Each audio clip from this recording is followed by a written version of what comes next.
जय समर्थ सद्गुरू गजानन महाराज. भाग 20. अकोलीतील आडगाव येथे राहणारा जामसिंग हा गजानन स्वामींचा निस्सीम भक्त होता. एक दिवस जामसिंग गजानन स्वामींच्या दर्शनासाठी शेगावला आला आणि त्यांना आडगावला आपल्या घरी चलण्याचा आग्रह करू लागला.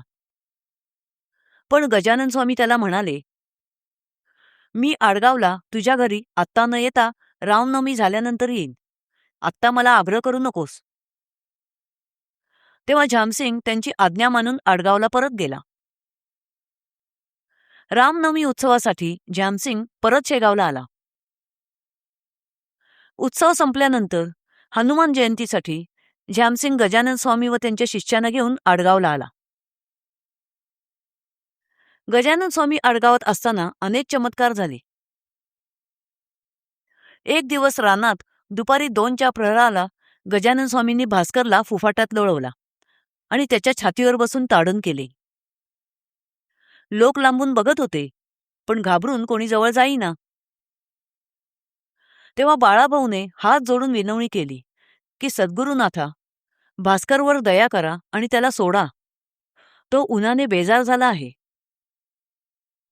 तेव्हा भास्कर त्याला म्हणाला, बाळाभाऊ, तू गुरुरायांना थांबवू नकोस. माझ्यासाठी गजानन स्वामी म्हणजे साक्षात ईश्वर आहेत. ते करतायत ते बरोबरच असणार. लोकांना दिसत आहे की स्वामी मला फटके देत आहेत, पण मला मात्र त्या गुदगुल्या वाटत आहेत. मग आडगावातील बिराडात आल्यावर गजानन स्वामी बाळाभाऊला म्हणाले, आता भास्कराचे या पृथ्वीवर फक्त 2 दिवस उरले आहेत. पंचमीला तो जाईल. आज रानात मी त्याला मारण्याचे कृत्य का केले ते तुला कळले असेलच. शेगावमध्ये भास्करने माझ्याकरवी तुला छत्रीने मारवले होते, आठवते ना? त्याचे ते पाप धुवून काढण्यासाठीच आज मी त्याला मार दिला. आडगावातला मारुती उत्सव पूर्ण झाला. वद्य पंचमीच्या दिवशी उत्सवाचा काला झाला.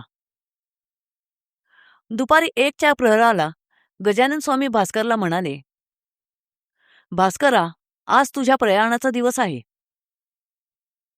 तुझ्या वैकुंठ गमनाची वेळ जवळ आली आहे. तेव्हा पद्मासन घालून पूर्वाभिमुख बस. चित्तात हरी साठवून अवघे चित्त स्थिर कर. मग गजानन स्वामी इतर लोकांना म्हणाले, हा तुमचा बंधू आज वैकुंठाला जात आहे. तेव्हा बुक्का व माळा वाहून त्याचे पूजन करा. विठ्ठल विठ्ठल नारायण असे उच्च स्वराने भजन करा. मग भास्करने गजानन स्वामींच्या आज्ञेप्रमाणे पद्मासन घातले आणि अंतर्मुख होऊन दृष्टी नासागरी ठेवून अवघ्या वृत्ती लीन केल्या. इतर भक्त बुक्का व माळा वाहून भास्करची पूजा करत होते. गजानन स्वामी दूर बसून आपल्या आवडत्या शिष्याचे कौतुक पाहत होते. दुपारी 1च्या प्रहराला भजन झाले. सूर्य मध्यान्नी आला. गजानन स्वामींनी मोठ्या स्वरात हर हर असा शब्द केला. त्यासरशी भास्करचा प्राण वैकुंठाला गेला. लोकांनी गजानन स्वामींना विचारले की भास्करचे पार्थिव ठेवण्यासाठी समाधी कोठे बांधूया. तेव्हा गजानन स्वामी म्हणाले की जेथे पशुपती द्वारकेश्वर आहे तेथेच भास्करला ठेवा. गजानन स्वामींची आज्ञा होताच लोकांनी 4 बाजूंना केळीचे खांब बांधून विमान तयार केले.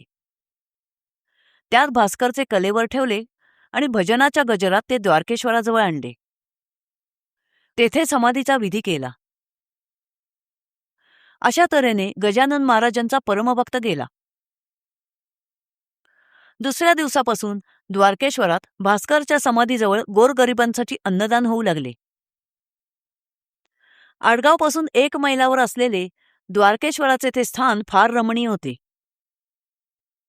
चिंच, निंब, अश्वत्थ, मांदार, आंबा, वड, औदुंबर यासारख्या घनदाट वृक्षांनी ते वेढलेले होते. शिवाय काही फुलझाडेही होती. अशा तऱ्हेने अकोलीतील आडगाव येथील त्या रम्य ठिकाणी गजानन स्वामींनी भास्करला समाधी दिली. त्यानंतर संत भंडारा म्हणजेच 10 दिवस अन्नदान झाले. 10 दिवसांपर्यंत चिंच वृक्षांच्या सावलीत जेवणाच्या पंक्ती बसत होत्या. तेव्हा एक अघटित घडले. पंक्तीत जेवणाऱ्यांना कावळे अतोनात त्रास देऊ लागले.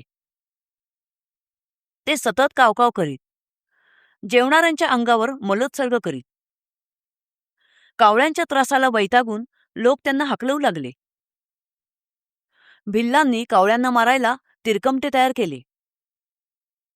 तेव्हा गजानन स्वामी त्यांना म्हणाले, तुम्ही कावळ्यांना मारू नका. त्यांचा काही अपराध नाही. इतरांप्रमाणेच तेही भास्कराचा प्रसाद मिळावा म्हणूनच या भंडारात आले आहेत. आपल्याला पिंडदान मिळाले नाही म्हणून ते चिडले आहेत. माणूस मेल्यानंतर 10 दिवसांपर्यंत त्याचा आत्मा अंतरिक्षात भ्रमण करत राहतो. 10 दिवसांनंतर श्राद्ध करून पिंडदान केल्यानंतरच आत्मा पुढे जातो. 11व्या दिवशी कावळ्यांना पिंडाचा बळी अर्पण केला जातो.